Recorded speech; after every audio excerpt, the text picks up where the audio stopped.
فلسطین کی آزادی کا مشن، یہودیوں کو قدم قدم پر دھول چٹانے والا، اکیلا ہی عالم کفر سے ٹکرانے کا حوصلہ رکھنے والا، پاک دھرتی کا ایک عظیم مجاہد، کفر پر لاوے کی طرح برسنے والے اس مجاہد کی طویل داستان سننے کے لیے چینل کو سبسکرائب کیجئے اور ویڈیو کو لائک کیجئے۔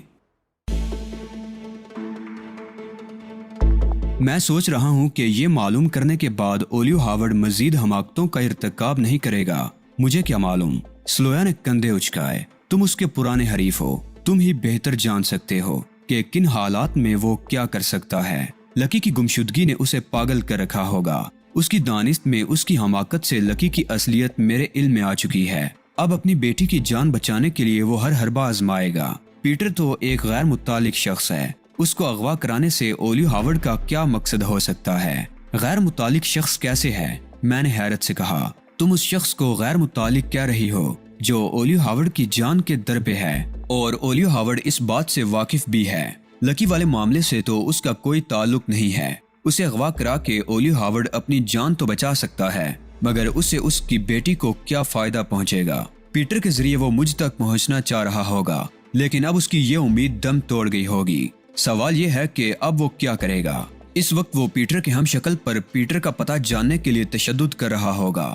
سلویا نے کہا، کیونکہ تم تک صرف پیٹر کے ذریعے پہنچا جا سکتا ہے۔ اس پر تشدد سے اسے کچھ حاصل نہیں ہوگا، اس لیے کہ وہ بیچارہ اس بات سے لا علم ہے کہ پیٹر کہاں مقیم ہے۔ اگر اسے یقین ہو گیا کہ جس آدمی کو اس نے اغوا کرایا ہے اسے کچھ معلوم نہیں ہے، تو پھر کسی اور ذریعے سے پیٹر تک پہنچنے کی کوشش کرے گا۔ تم ٹھیک کہہ رہی ہو، میں نے تیزی سے کہا۔ بالکل سامنے کی بات ہے، پہلے ہی میرے ذہن میں آ جانی چاہیے تھی۔ میں فون کی طرف جھپٹا، مگر میرے ریسیور اٹھانے سے قبل ہی گھنٹی بجنے لگی تھی۔ میں نے ریسیور اٹھا لیا۔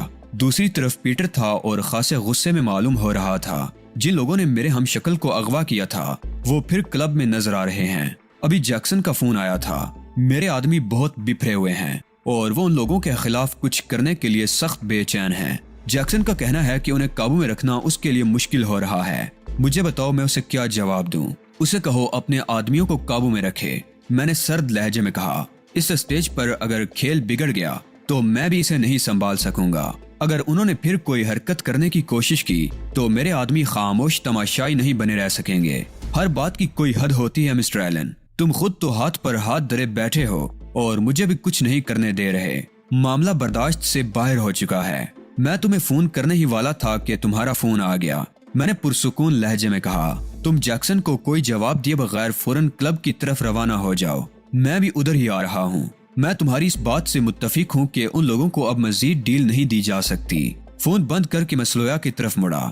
رات کے 12 بج چکے ہیں، میں نے اسے کہا۔ کلب کی رونقیں اس وقت شباب پر ہوں گی۔ شاید تمہیں نیند آ رہی ہو، مگر مجھے افسوس ہے کہ تم سو نہیں سکو گی۔ تمہیں اس وقت میرے ساتھ کلب چلنا ہے اور البرٹ کی نشاندہی کرنی ہے۔ کیا تم چلنے کے لیے تیار ہو؟ مجھے نیند نہیں آ رہی، سلویا نے کہا۔ اگر آ رہی ہوتی تب بھی میں یہاں تنہا رہنے پر تمہارے ساتھ چلنے کو ترجیح دیتی۔ چلو میں تیار ہوں۔ سلویا اپنا پرس اٹھا کر کھڑی ہو گئی۔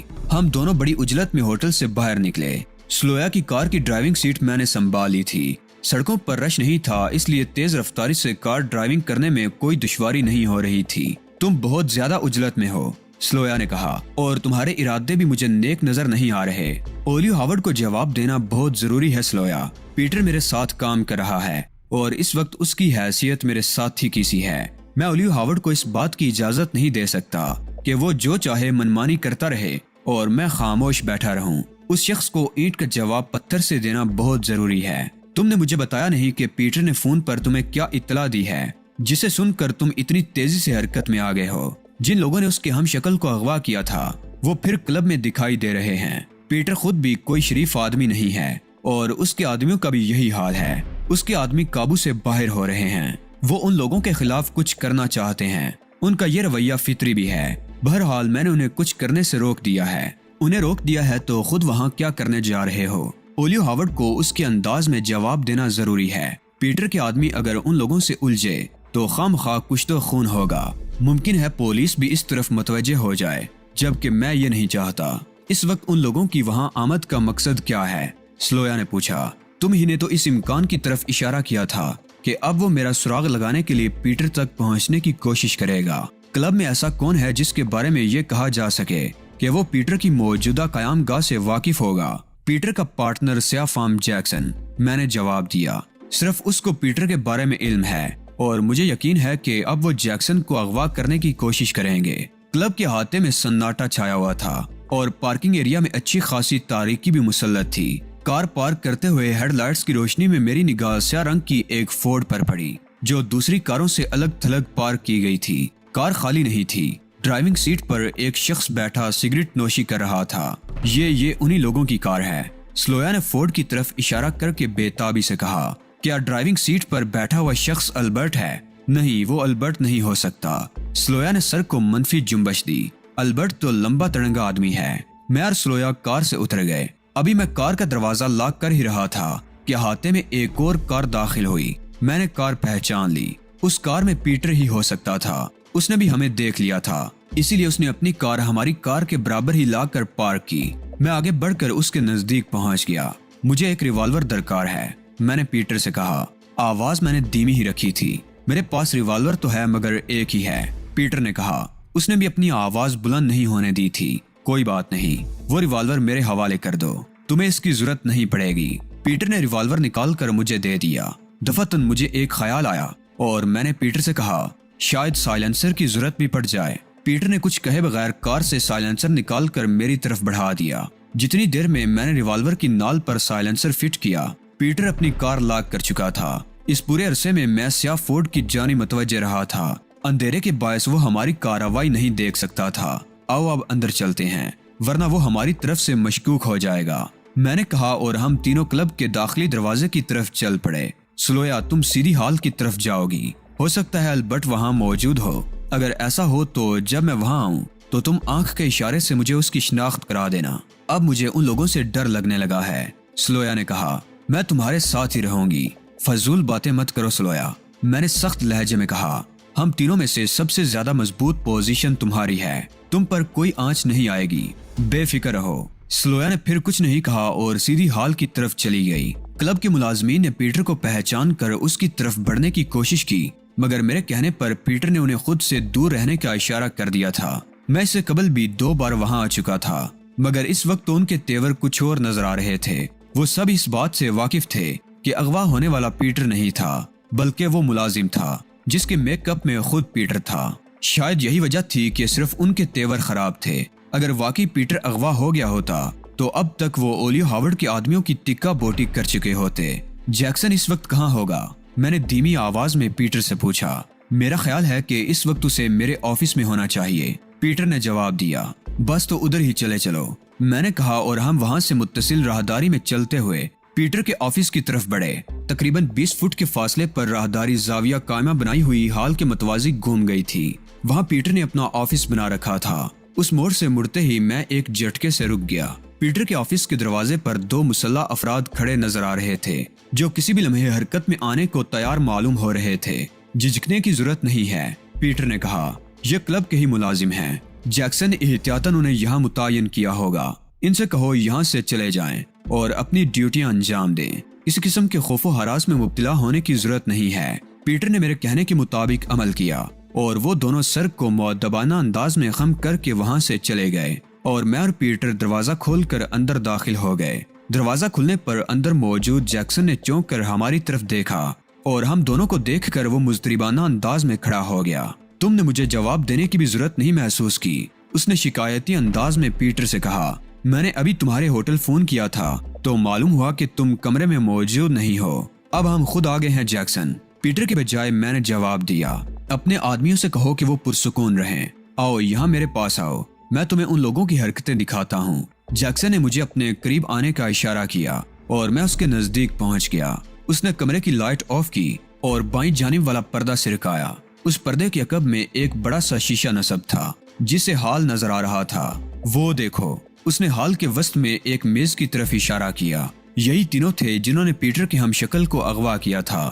اگر ہمیں ان کے عزائم کا اندازہ ہوتا تو یہ اتنی آسانی سے کامیاب نہیں ہو سکتے تھے۔ میں نے ان تینوں کو دیکھا اور میں سمجھ گیا کہ ان میں سے البرٹ کون ہو سکتا ہے۔ یہ بہت اچھا ہوا مسٹر جیکسن، میں نے کہا۔ انہیں اس خوش فہمی میں مبتلا رہنے دو کہ تم لوگ ان کے خلاف کچھ نہیں کر سکتے۔ تمہیں معلوم ہے ان کی وجہ سے یہاں کا ماحول کتنا خراب ہو رہا ہے۔ جیکسن نے غصیلے لہجے میں کہا، ہمارے نائٹ کلب کی ایک حیثیت ہے، یہ کوئی تھرڈ ریٹ بار نہیں ہے، مگر انہوں نے یہاں جو حرکتیں کی ہیں انہیں ہم نے بس مصلحتاً ہی برداشت کر لیا ہے۔ اگر تمہارا خیال نہ ہوتا تو زیادہ جوش میں آنے کی ضرورت نہیں ہے۔ میں نے اسے تھپکی دے کر کہا، اپنے ملازمین کو ہدایت دے دو کہ وہ لوگ چاہے کچھ بھی کریں۔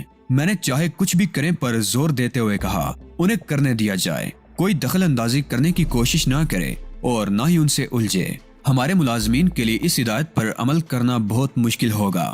وہ ایسی باتیں برداشت کرنے کے عادی، ان کا مقصد بھی یہی ہے کہ کوئی ان سے الجھے۔ میں نے زہریلے لہجے میں کہا، تم اور تمہارے آدمی ان سے تعاون کرنے پر تل گئے ہیں تو میں بھلا کیا کر سکتا ہوں؟ وہ ایسا کیوں چاہ رہے ہیں؟ جیکسن نے حیرت سے منہ پھاڑ کر کہا، اور اس سے انہیں کیا فائدہ ہوگا؟ یہاں جھگڑا ہوگا، پولیس آئے گی اور تم خام خواہ کے چکر میں پھنس جاؤ گے۔ وہ لوگ یہاں کوئی ہنگامہ کر کے ممکن ہے فرار ہو جائیں، تم کسی کی نشاندہی کیسے کرو گے؟ حال تمہارے کلب کی ساکھ ضرور تباہ ہو جائے گی۔ او میرے خدا! جیکسن نے اپنا سر پکڑ لیا۔ یہ تو میں نے سوچا ہی نہیں تھا۔ تم کیا کہتے ہو پیٹر؟ ایلن کے کہنے پر عمل کرو یا چھوڑو، میں خود ہی یہ ہدایت دے دیتا ہوں۔ پیٹر نے میز پر رکھے انٹرکام کا ریسیور اٹھاتے ہوئے کہا، اور پھر میں نے اسے انٹرکام پر وہی ہدایات دیتے ہوئے سنا جو میں نے دی تھی۔ ان تینوں کے علاوہ یہاں ان کے اور کتنے ساتھی ہیں؟ میں نے جیکسن سے پوچھا۔ صرف ایک اور ہے جو باہر کار کی ڈرائیونگ سیٹ پر بیٹھا ہے، جیکسن نے غصیلے لہجے میں کہا۔ ایسا لگتا ہے کہ یہ لوگ کچھ کرنے کے ارادے سے یہاں آئے ہیں۔ ان کے ارادوں کا مجھے خوب اندازہ ہے، میں نے کہا، لیکن ان کی حرکتیں لفنگوں کی سی ہیں۔ یہ لوگ یہ ظاہر کرنا چاہ رہے ہیں کہ انہیں کسی کا کوئی ڈر خوف نہیں ہے، اس طرح گویا یہ اپنی دانست میں اپنے فریق مخالف کو مرعوب کر رہے ہیں۔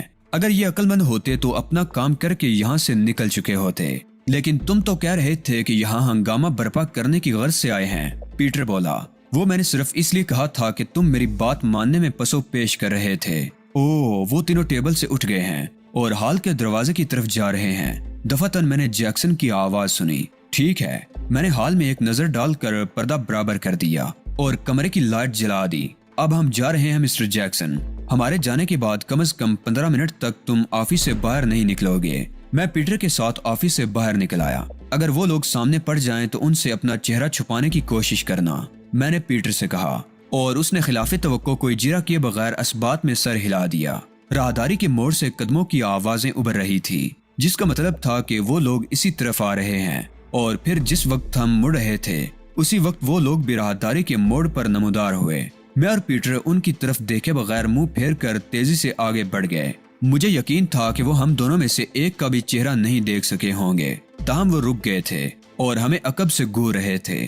باہر کی طرف نکل چلو، میں نے سرگوشیانہ انداز میں پیٹر سے کہا، اور ہم کلب کے احاطے میں نکل آئے۔ میں پیٹر کے ساتھ ایک اندھیرے گوشے کی طرف بڑھتا چلا گیا۔ تم یہیں ٹھہرو، میں ذرا اس ڈرائیور سے نمٹ لوں۔ میری واپسی تک اس جگہ سے مت ہلنا۔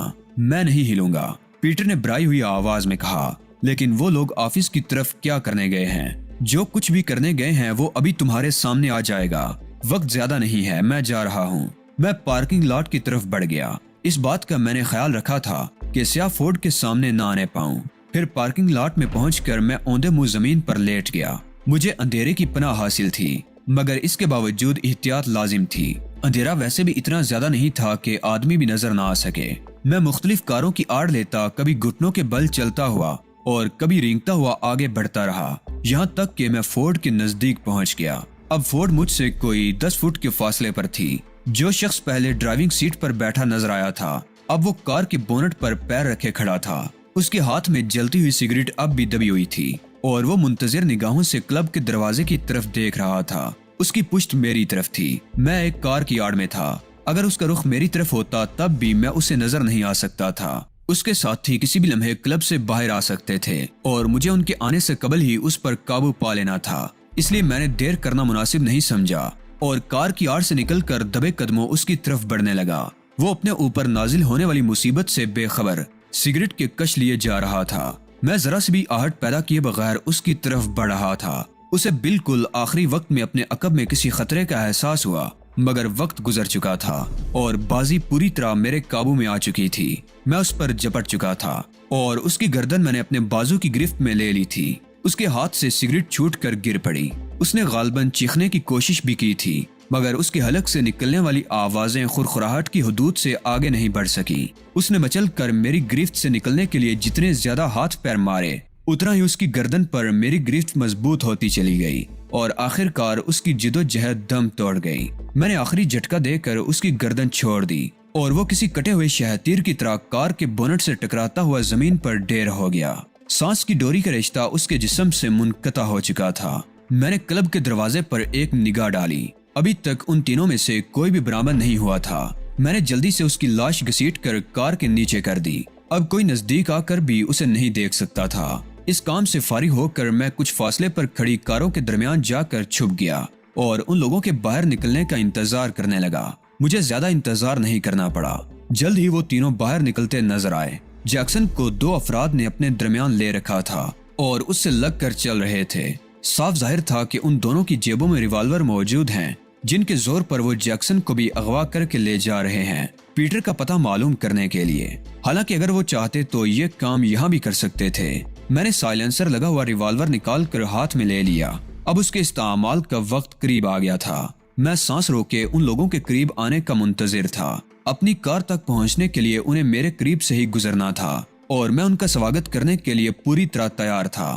1 منٹ سے بھی کم عرصے میں وہ میرے نزدیک پہنچ گئے۔ پہلے وہ دونوں میرے سامنے سے گزرے جنہوں نے جیکسن کو کور کر رکھا تھا۔ البرٹ ان سے چند قدم پیچھے تھا۔ میں اپنا لاہے عمل طے کر چکا تھا۔ اس لمحے جیسے ہی البرٹ میرے نزدیک پہنچا، میں نے اپنا ریوالور والا ہاتھ بلند کیا۔ پھر میری انگلی نے ٹرائگر پر محض 1 لمحے کے فرق سے دوبارہ دباؤ ڈالا۔ کھٹ کھٹ کی ہلکی سی 2 آوازیں ابھری اور جیکسن کو کور کرنے والے دونوں افراد کی گدیوں پر سوراخ ہو گئے۔ قبل اس کے کہ البرٹ کچھ سمجھ پاتا، میں اس کے سر پر پہنچ چکا تھا۔ اپنے ہاتھ بلند کر لو البرٹ، میں نے خوفناک لہجے میں کہا، ورنہ میرا نشانہ تو تم دیکھ ہی چکے ہو۔ البرٹ نے بے اختیار اپنے ہاتھ بلند کر دیے۔ میں اس کے سامنے اس سے چند قدم کے فاصلے پر کھڑا تھا اور وہاں اتنی روشنی تو تھی کہ وہ میرے ہاتھ میں دبے ہوئے ریوالور کو دیکھ سکتا۔